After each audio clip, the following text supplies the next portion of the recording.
डाळिंब पिकामध्ये किंवा इतर कुठल्याही फळबागांमध्ये ऑर्गॅनिक मल्चिंगचे काय फायदे आज मी तुम्हाला प्रॅक्टिकली दाखवतो। मित्रांनो, आज आपण या डाळिंबाच्या प्लॉटमध्ये या ठिकाणी आपण ऊसाची जी पाचट असते याच्या सहाय्याने ऑर्गॅनिक मल्चिंग म्हणजे सेंद्रिय आच्छादन आपण केलंय।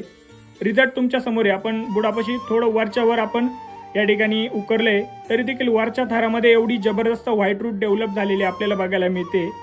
मित्रांनो, व्हाईट रूट जर डेव्हलप असेल तरच तुम्ही दिलेले अन्नद्रव्य अपटेक होतील, फळाचा आकार, वजन, क्वालिटी होण्यासाठी आपल्याला मदत होणार आहे। त्यामुळे व्हाईट रूट ॲक्टिवेट असणं खूप गरजेचं आहे।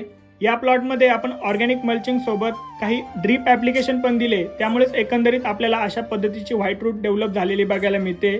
त्यामध्ये विशेषतः सांगायचं झालं तर कन्सर्ट असेल, त्यामध्ये प्रोबियान असेल, तुमचं लिओनार असेल, ॲग्रीप्लेक्स ओए असेल, त्यासोबत ॲग्रीसर्च कंपनीच्या काही स्पेशालिटी ग्रेड आहे। त्यामध्ये उच्च फॉस्फरसयुक्त ग्रेडबद्दल सांगायचं झालं तर फॉस्मॅजिकचे अतिशय सुंदर रिझल्ट डाळिंब बागेमध्ये आपल्याला बघायला मिळाले। तुम्ही या ग्रेडचा देखील वापर करू शकता। धन्यवाद।